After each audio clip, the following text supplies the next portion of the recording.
Assalamualaikum warahmatullahi wabarakatuh. Hari ini kita akan membahas satu lagi huruf alfabet, yaitu alfabet huruf F.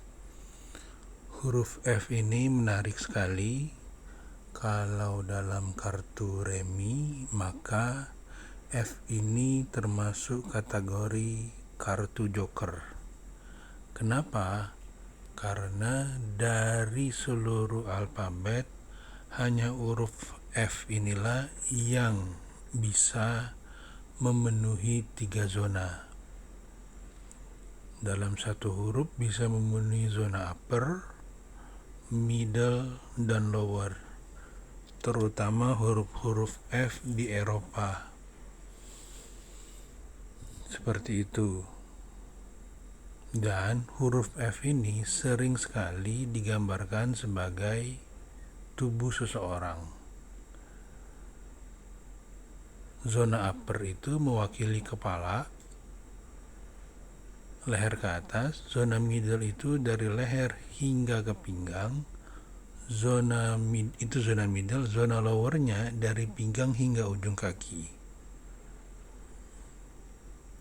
Kepala itu mewakili tentang perencanaan, imajinasi, spiritual, dan lain sebagainya. Hal-hal yang masih berbau mental orientation. Middle itu lebih ke hati harian, perasaan harian. Itu kenapa jantung, hati ada di sana. Kemudian pinggang ke bawah, depan alat kelamin, belakang dompet. Kemampuan seksual dan kemampuan mencari materi. Itu seperti itu, dilihat dari sudut 3 zonanya. Sekarang kita akan membahas hurufnya satu persatu. Perhatikan huruf F pada angka 1. Huruf F ini jika dalam grafologi maka dia memenuhi beberapa kaidah. Pertama, dia memenuhi originality. Kemudian dia memenuhi setelah originality yaitu kreatif. Kenapa? Karena bentuknya tidak umum, membentuk satu yang baru, dan itu keluar sisi kreatif. Saya sendiri, nama saya Muhammad Afif, dan huruf F saya juga ada yang seperti ini tanda tangannya. Dan kalau dalam grafologi, tanda F seperti ini adalah tanda flexibility, atau traitnya disebut dengan fleksibel. Seseorang yang memiliki tanda seperti ini mempunyai kemampuan cepat tanggap, fleksibel, luwes. Penulis mampu mengaitkan satu informasi dengan informasi lain dengan cepat tanpa kaku, sehingga yang bersangkutan bisa gampang beradaptasi. Nah, kemudian perhatikan huruf F nomor 2. Huruf F seperti ini umumnya seperti ini gambarannya, membentuk 3 zona. Huruf F berbentuk 3 zona ini melambangkan kemampuan perencanaan yang teratur, cenderung mengikuti aturan yang ada, dan suka dengan prosedural.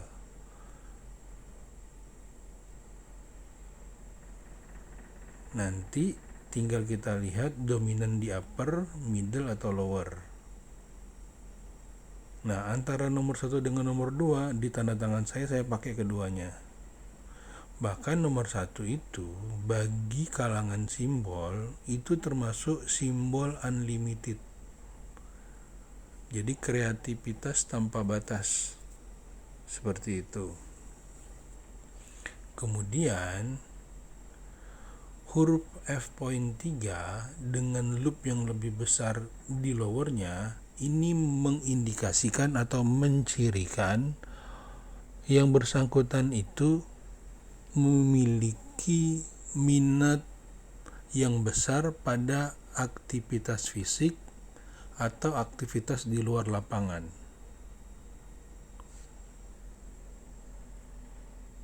Begitu juga dengan nomor 4, sama memiliki kemampuan aktivitas yang senang dengan di lapangan serta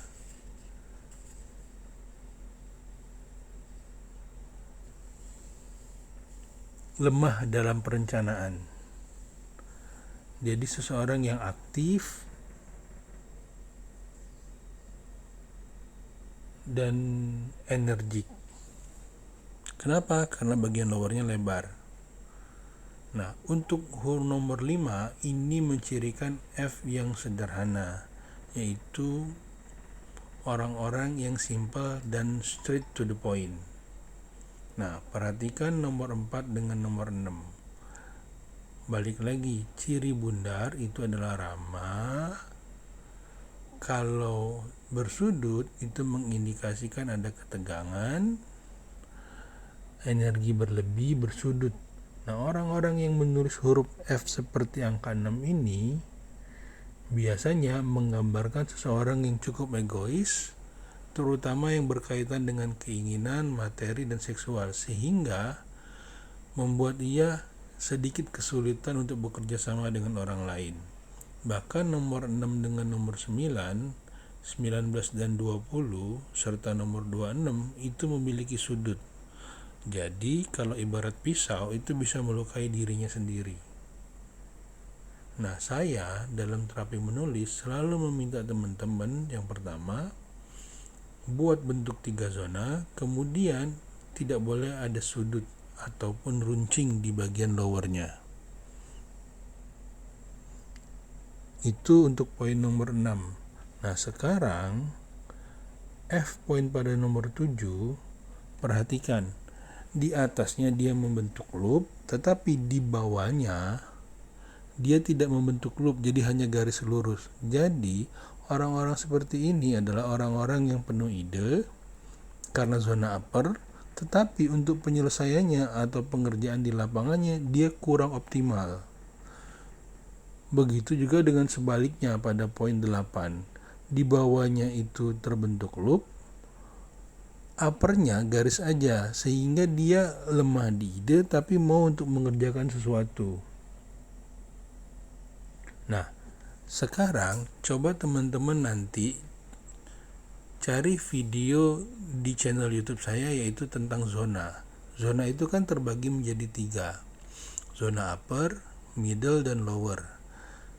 Semua tarikan upper ataupun tarikan lower seandainya bisa balik lagi ke zona middle, maka itu lebih bagus. Makanya dalam membentuk huruf kantong uang, dari zona lower itu ditarik lagi ke atas menuju zona middle, bahkan masuk ke dalam zona middle. Tujuannya untuk apa? Zona middle itu adalah zona reality atau zona kondisi kehidupan nyata.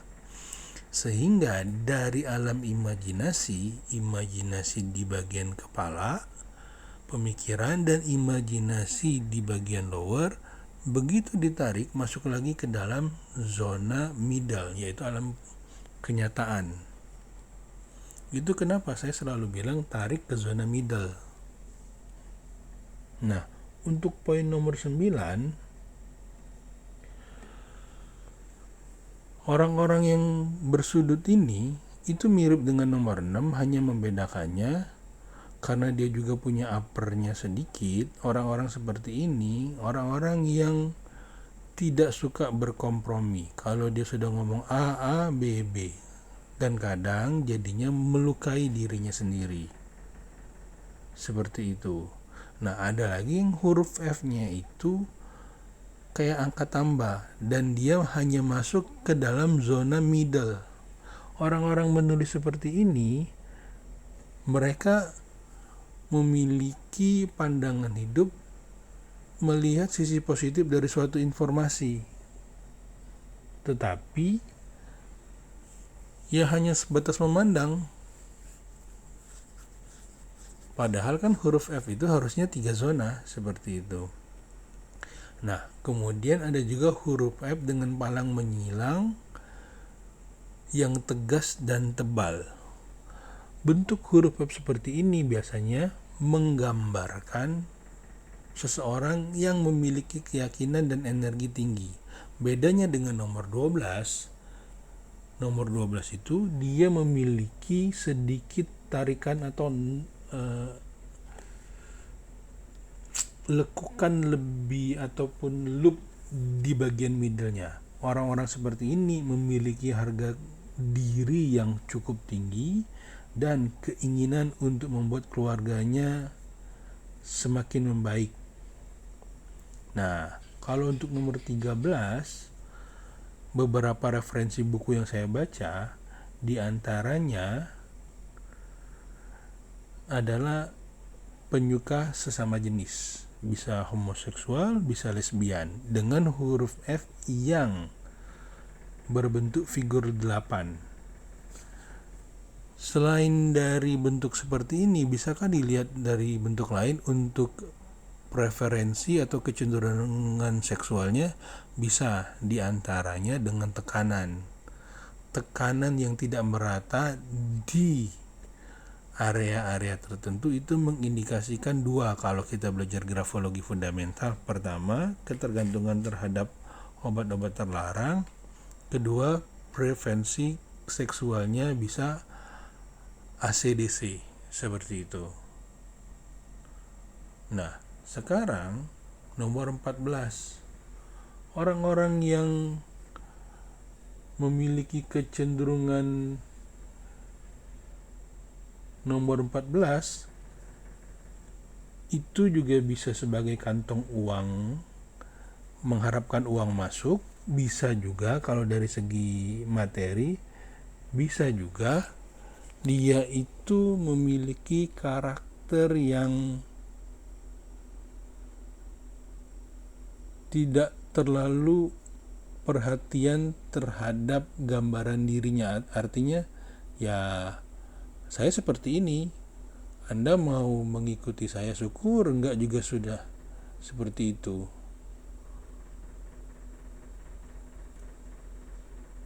Dan orangnya termasuk orang yang keras. Ditambah bagian lowernya lebih dominan dibanding upper. Nah, poin nomor 15 ini sebenarnya mirip-mirip dengan poin nomor 1 dan nomor 2. Kenapa?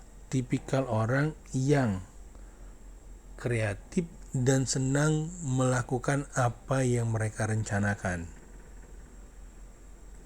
Jadi tipikal doer. Bukan cuma ngomong, tapi mereka mengeksekusi apapun rencana yang mereka perbuat. Nomor 16, ini sama juga, ada yang mirip dengan nomor 15, tetapi dengan kepala seperti itu, dan di bagian middle-nya ada sedikit loop atau note, maka ini mencirikan food oriented.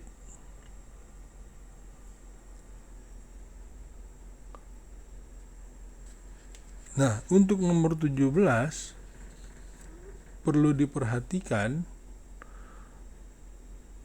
bagian atasnya ada loop sedikit atau tidak ada loop.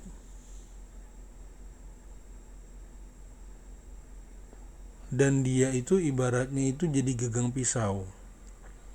Makanya untuk lowernya tidak boleh runcing, karena itu berbahaya. Makanya saya lebih senang memakai huruf F itu pada poin 1 dan 2. Kemudian untuk nomor 17,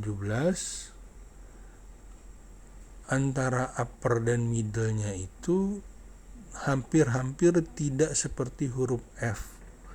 Dan ini biasanya orang-orang yang menulis dengan speed yang tinggi, memiliki arti resentful dan uncompromised, yaitu orang-orang yang gampang emosi dan tidak suka untuk berkompromi. Seperti itu. Terus ada lagi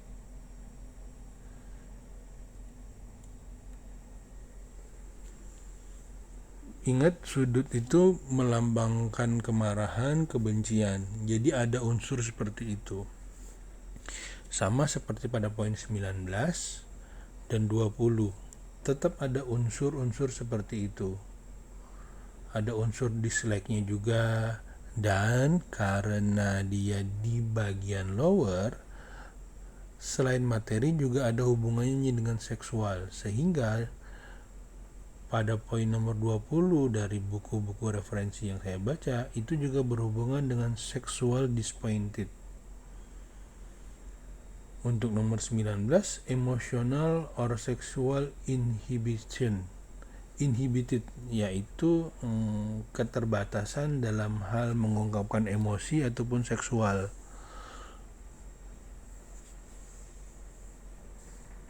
Nah, nomor 21 ini adalah bentuk huruf F yang ideal. Antara bagian upper dan middle-nya, tarikan huruf F-nya itu seimbang. Sehingga orang-orang seperti ini adalah orang-orang yang terpelajar. Bandingkan dengan nomor 21.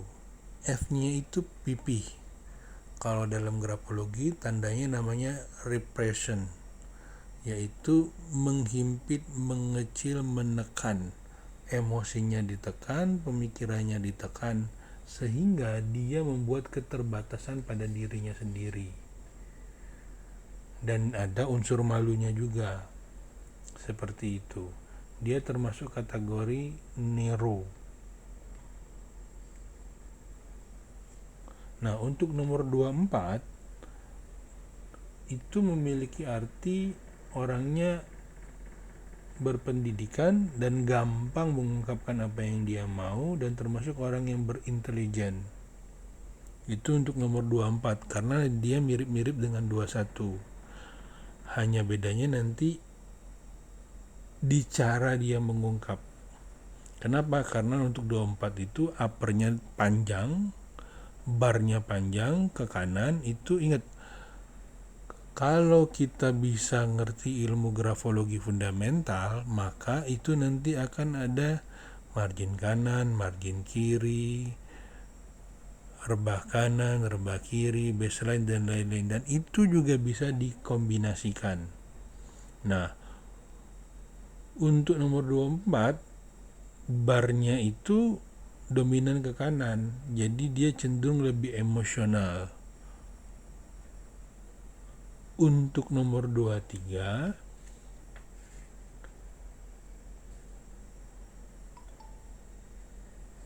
nomor 23 ini memiliki arti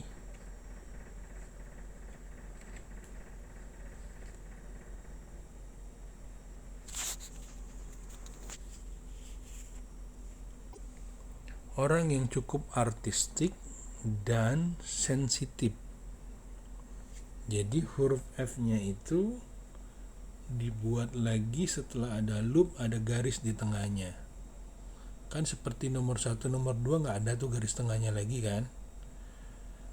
Garis di bagian middle-nya. Nah, seperti itu. Untuk nomor 25 ada not atau simpul di bagian tengahnya dan kemudian sedikit runcing. Ini harusnya gambarnya luncing. Nah, orang-orang seperti ini adalah orang-orang yang cenderung waspada, hati-hati, sehingga dia mengerjakan sesuatu itu dengan penuh kewaspadaan. Nah, untuk nomor 26 ini yang menarik, yaitu adanya sudut segitiga di bagian barnya, kemudian di lowernya, sehingga kalau menurut referensi-referensi yang ada, ingat, sudut itu tentang kebencian, kemarahan, tekanan, dan lain-lain. Tetapi kalau di sini artinya itu dia lebih spesifik, yaitu emotional disappointed. Ya, ini adanya kekecewaan emosi, bisa terhadap situasi, bisa terhadap seseorang, sehingga dia perlu melakukan pelepasannya.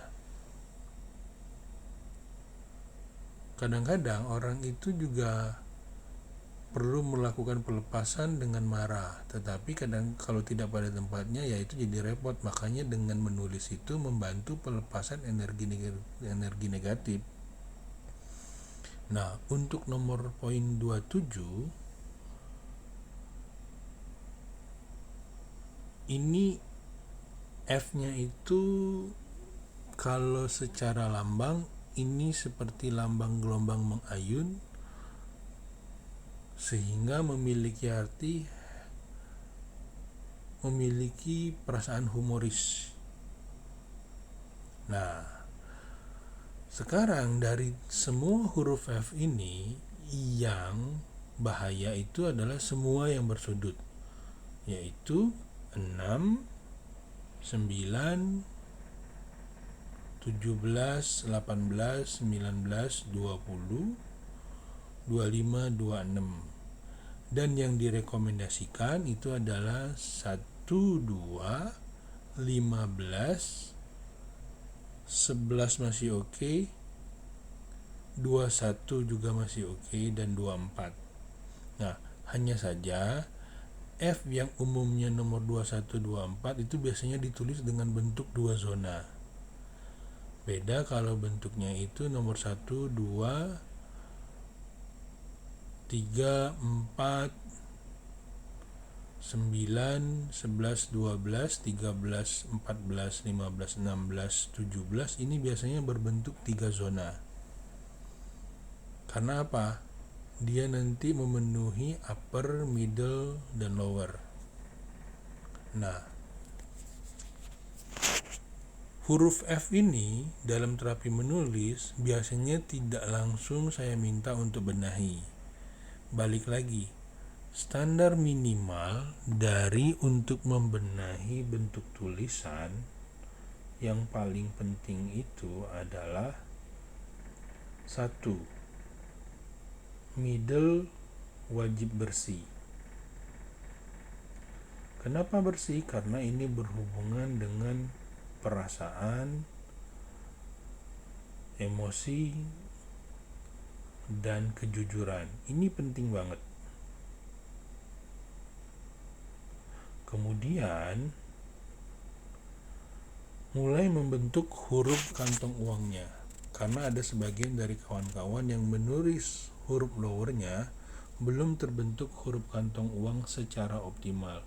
Huruf mindsetnya mulai hari ini dan seterusnya, teman-teman mulai membuat mindset semua huruf adalah huruf kantong uang, sehingga pada saat menulis di sana di alam bawah sadarnya juga diharapkan membuat potensi keuangannya menjadi lebih baik sesuai dengan target terapi menulis, yaitu sehat hati, sehat pikiran, sehat fisik, dan sehat keuangan. Kemudian setelah membentuk huruf kantong uang, maka usahakan rebah kemiringannya satu arah. Setelah satu arah, baru kita bentuk 3 zona. Nah, setelah bentuk 3 zona, baru nanti kita sesuai dengan atomistik masing-masing huruf. Misalnya hurufnya itu tidak boleh terbuka di bagian atas dan lain sebagainya. Maka itu nanti akan dibantu diarahkan sesuai dengan kaidah yang berlaku. Jadi dalam terapi menulis ini ada standar minimal yang harus dikuasai, yaitu goalnya apa. Goal ini nanti berhubungan dengan nilai dan harga dari satu keinginan atau satu gambaran yang mau dibentuk.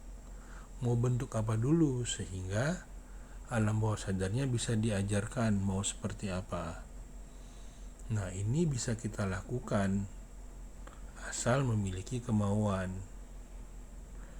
Balik lagi ya, ingat ya, huruf F ini adalah huruf joker. Dia bisa memenuhi 3 zona. Dan salah satu yang paling penting di terapi menulis itu adalah menulis kalimat yang ditentukan, yaitu every day in every way I'm getting better and better. Setiap hari dalam segala hal saya membaik dan terus membaik. Kemudian dia juga menulis kalimat Sekarang saya senang, gembira, bahagia, dan selalu ada solusi. Bayangkan 2 kalimat ini ditulis terus-menerus selama 30 pagi dan malam. Saya yakin kemungkinan besar peluang untuk membanjiri dirinya dengan solusi itu membesar. Membanjiri dengan keadaan senang, gembira, bahagia juga semakin membaik. Begitu juga dengan keadaan dari hari ke harinya. Jika kita tidak membiasakan ini, maka yang terjadi itu adalah gerak depek dan refleks. Apapun yang terjadi cuma mengikuti pengaruh lingkungan, bukan atas satu pilihan kesadaran. Dengan terapi menulis, yang kita mau bentuk itu adalah kesadaran. Kalau dalam bahasa Qur'annya itu ada kata zakaro yukzakiru zikrun. Zikir itu artinya mengingat, tetapi selain mengingat itu adalah hidup sadar atas satu pilihan ilmu. Oke, kita akhiri dulu. Nanti kita lanjut lagi di alfabet berikutnya.